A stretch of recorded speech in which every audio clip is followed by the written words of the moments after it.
Hey guys, it's Cece, and today I'm here to do the time and place book tag. This tag was created by Jen Campbell, and I wasn't tagged to do it, but I think it sounds like a lot of fun. So for this tag, the whole purpose is that you pick 10 books that you associate with a certain time and place in your life, and you tell the story that you remember associated with that book, as well as what the book is about. So I have 10 books here with me that I associate very strongly with a specific time and or place in my life, and I'm going to tell you a little bit about them, and yeah, let's just jump right in. This is a really cool tag, so I'm very excited to do it. And why not start with one that we all probably have some kind of memory associated with? I want to talk about a Harry Potter book, but specifically, I want to talk about Harry Potter and the Order of the Phoenix. I read Harry Potter and the Order of the Phoenix probably in 2007. It was the year that Deathly Hallows came out, so I'm pretty sure that's 2007. And Order of the Phoenix was the first Harry Potter book that I had read before seeing the movie, so I was going in completely fresh and I had no idea what was going to happen. And as I've said a few times on my channel, I read the entire Harry Potter series the first time within 1 month. My mom and I read it together, and we had about one copy of each book to split between the two of us. So it was a very hectic time. But what I remember specifically about Harry Potter and the Order of the Phoenix was that my mom had to shoot ahead and finish Order of the Phoenix early so that I could take the book with me to Girl Scout camp. I read a good majority of Harry Potter and the Order of the Phoenix while I was at Girl Scout camp, and this means I read it anywhere. If it was free time, I was sitting in the cabin with the book pried open. If it was after dark, I was probably underneath the sleeping bag with my flashlight turned on reading the book. And I just really associate reading the 5th Harry Potter book away at camp, and even when we were doing camp activities, I was like, right, this is all great, but I have to know what happens to Harry. The next one I have here is the only one I have a physical copy of at school because my memory with it is associated with college, and that is If I Stay by Gayle Forman. The basic plot of this book is that the lead character, Mia, has kind of everything going for her. She has this great family,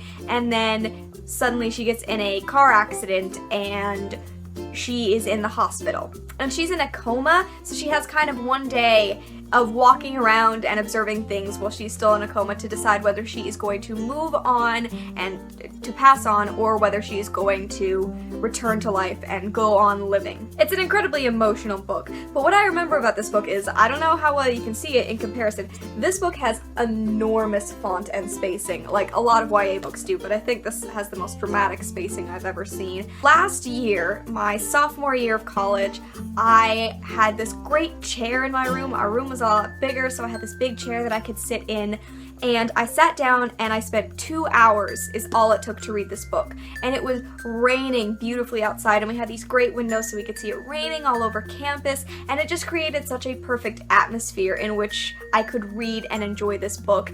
And it just sucked me in, and it only took 2 hours, so it wasn't interrupted. I didn't have to go eat. I didn't really have to do anything. I could just experience the emotion of this book, and that probably contributed to how much I actually really liked it. The next one is a book I didn't actually enjoy, but it had to be mentioned, and that is Openly Straight by Bill Konigsberg. But the reason I have such specific memories associated with Openly Straight is that I read it while I was in Paris, and that creates a very distinct memory in my head. Openly Straight is about a boy who has been openly gay for a number of years, and then he gets to transfer to a new school, and he decides he doesn't want to be known as the gay kid anymore, and he wants to start fresh and see what it's like to live without labels. I didn't actually like this book a lot. I had a lot of issues with its discussion of labels and general dishonesty and stuff, but I read this book while I was sitting underneath the Eiffel Tower. That's where I read a majority of this story, because I'm afraid of heights and I wouldn't go up with the other people I was with,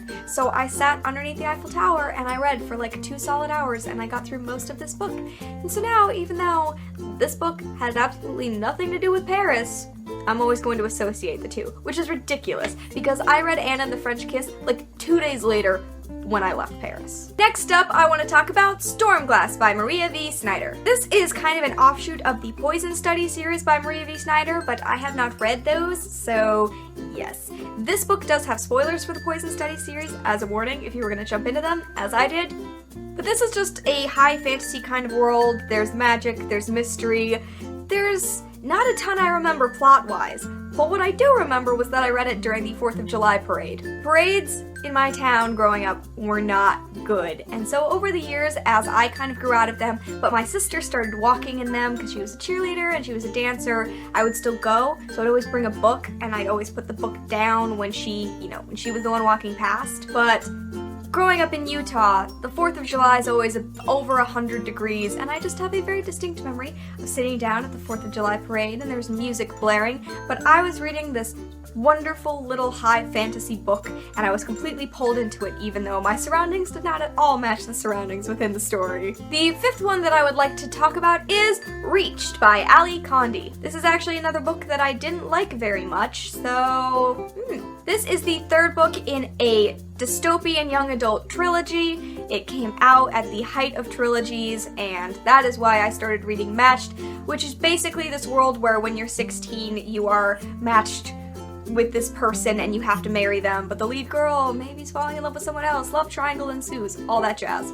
I didn't love the 1st book, I liked the 2nd book more, and then I did not like the 3rd book at all. And my memory that I associate most strongly with Reached was my senior year of high school. All of my friends would sit around, our lockers were all next to one another, so we all just sat around there in the morning, and I was sitting there and I finished Reached, and everyone could tell how angry I was, and one of my friends had to pull the book out of my hand because he thought I was going to throw it at something, which I'll admit I was contemplating. I just have a lot of fond memories of my senior year of high school sitting around in that locker bay, so of course I had to associate at least one book with that time. Unfortunately, it was a book I hated, but it was a book that showed how well my friends knew me in that they knew that I was grumpy and they should probably take the book from me. Now, another sad one I want to talk about, 13 Reasons Why by J. Asher. This is a young adult contemporary. It is about this boy named Clay, and one day he gets home and there's this box of tapes sitting on his front porch. When he turns them on, it is the voice of this girl he knew who recently killed herself, and she's kind of explaining why she made that decision.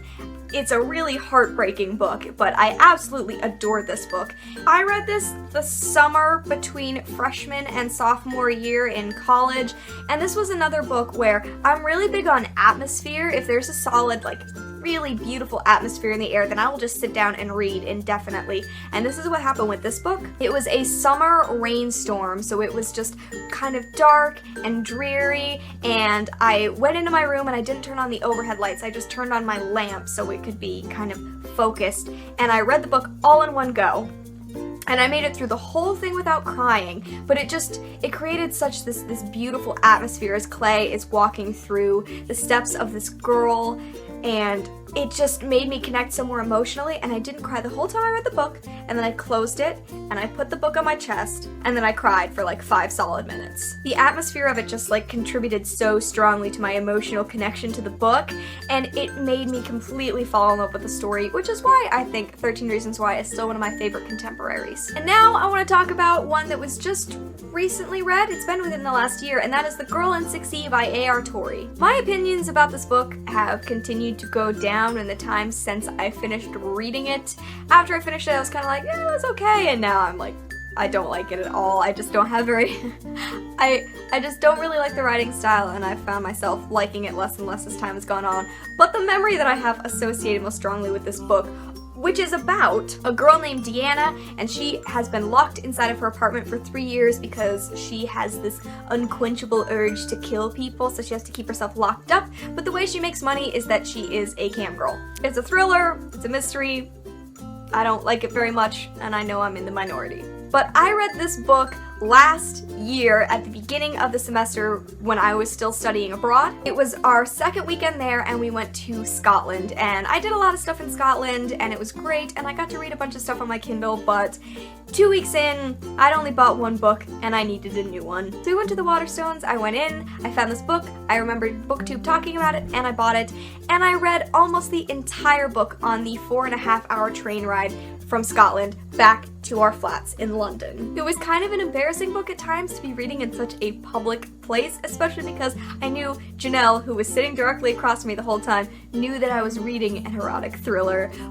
but it made the experience really fun, and I'll probably always associate The Girl in 6E with that train ride in Scotland. Now for another book that I read while I was traveling, and that is Throne of Glass by Sarah J. Maas. I read this book at the end of last year, my sophomore year, because I read it on the plane home from school, which is here in New Jersey, to my house, which is in Utah. I had just been watching BookTube for like a month, and I knew as soon as I got back, I was gonna start filming my own videos. So this is the first book that I read prior to making videos. Throne of Glass, by the way, is about a girl named Celaena Sardathian. She is an assassin, she's in a prison camp, and she is freed from that prison camp to go and do this competition amongst other assassins. Whoever wins their freedom, as well as becoming the assassin for the king. But what happened was, I felt great through finals. Me and Janelle got to go to a convention, which was so much fun. We got to meet a lot of really cool people, and then right before I went home, I was out of books to read, so we went to a Barnes & Noble and I bought Throne of Glass.